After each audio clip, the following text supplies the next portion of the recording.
Jika kita memilih tidak peduli, lebih sibuk dengan urusan masing-masing, nasib negeri ini persis seperti sekeranjang telur di ujung tanduk, hanya soal waktu akan pecah berantakan.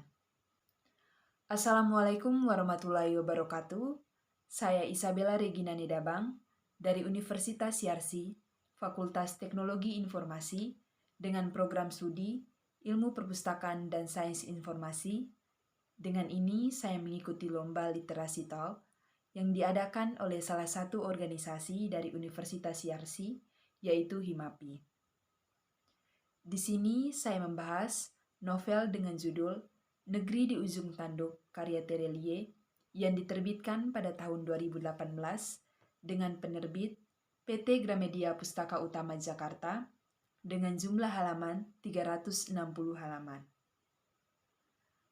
Terelie lahir di Lahat, Sumatera Selatan pada tanggal 21 Mei 1979 dengan nama asli Darwis. Ia berprofesi sebagai penulis novel dan akutan. Terelie sudah banyak sekali menulis buku selama ini. Dengan kepandaian Terelie dalam menulis, beliau juga mendapatkan penghargaan antara lain IKAPI Award 2016, Islamic Book Fair, dan Writer of the Year. Di sini saya mencoba untuk menjelaskan lebih dalam mengenai isi dari novel ini. Novel Negeri di Ujung Tanduk tulisan Terelie ini menceritakan tentang Thomas yang menjadi tokoh utama dalam novel ini. Ia menjadi petarung sejati yang memilih jalannya dan bertahan di tengah-tengah orang mafia. Ia bekerja sebagai konsultan keuangan dan menjadi konsultan politik. Dengan kepandaian dan strategi yang tepat, ia menjadi gubernur 2 periode. Namun, orang-orang yang membencinya pun banyak. Ia selalu difitnah dan selalu dijatuhkan. Namun, ia tetap dengan strategi hebatnya. Dalam novel ini diceritakan, Thomas memiliki klien yang membantunya dalam pemilihan gubernur waktu itu. JD, inisial dari kliennya ini, mencalonkan diri sebagai presiden dari sebuah partai. Thomas berusaha memenangkan kliennya ini. Namun tetap saja banyak orang yang berusaha untuk menggagalkan hal ini. Thomas dituduh membawa narkoba dan senjata api ketika di Makau. Kliennya dituduh korupsi sebuah proyek. Thomas berulang kali harus kabur dari kejaran polisi karena menjadi buronan internasional. Namun ia selalu berhasil karena strategi hebatnya. Thomas dalam kegiatannya, ia dibantu oleh seorang wartawan bernama Marian, Lee, teman-teman kantornya Mige dan Chris, dan teman-teman lainnya. Thomas mencari tahu asal-muasal kekacauan ini. Akhirnya ia menemukan bahwa ada mafia hukum di balik kekacauan ini. Mafia-mafia hukum ini antara lain Badan Penyelidik Kepolisian, petinggi partai, anggota DPR, pejabat pemerintah, birokrat kelas bawah, bintara polisi, hakim, jaksa, dan beberapa pengusaha besar. Thomas menyerahkan diri kepada mafia hukum terbesar Shinpei. Dibantu dengan teman-temannya, ia bertarung melawan mafia-mafia hukum ini di atas kapal kontainer terbesar New Panamax di Hong Kong. Thomas juga menyelamatkan Om Lee, teman berbisnis Bapak Mama Thomas, yang sudah meninggal ketika massa membakar rumahnya dalam satu kasus yang juga disebabkan oleh mafia hukum ini.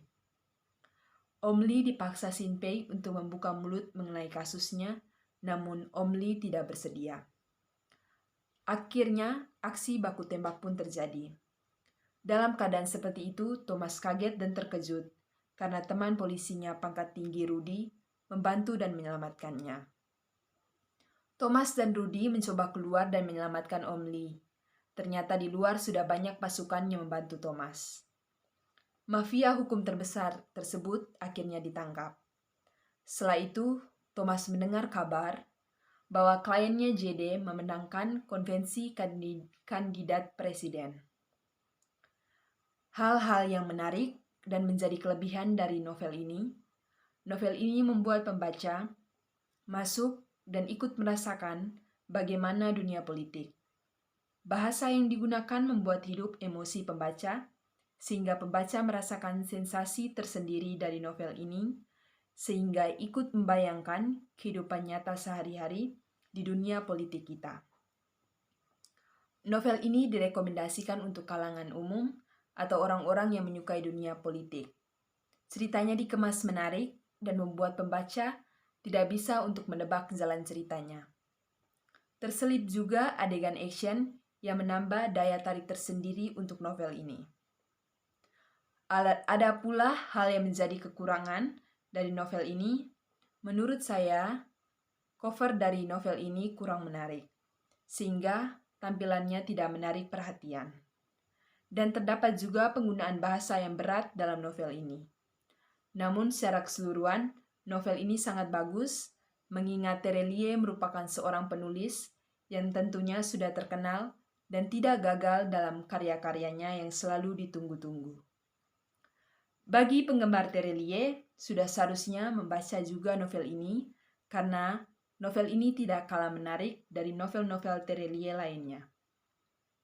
Karena novel ini juga mengajarkan kita banyak hal tentang kehidupan, seperti kesetiaan orang-orang terdekat, kerelaan berkorban, berprinsip, bekerja sama, dan tekad yang kuat untuk membela suatu kebenaran. Penjelasan akan tiba pada waktu yang pas, tempat yang cocok, dan dari orang yang tepat. Sekian dari saya, kurang lebihnya saya mohon maaf. Semoga apa yang saya bagikan dapat diterima dan bermanfaat bagi kita semua. Terima kasih. Wassalamualaikum warahmatullahi wabarakatuh.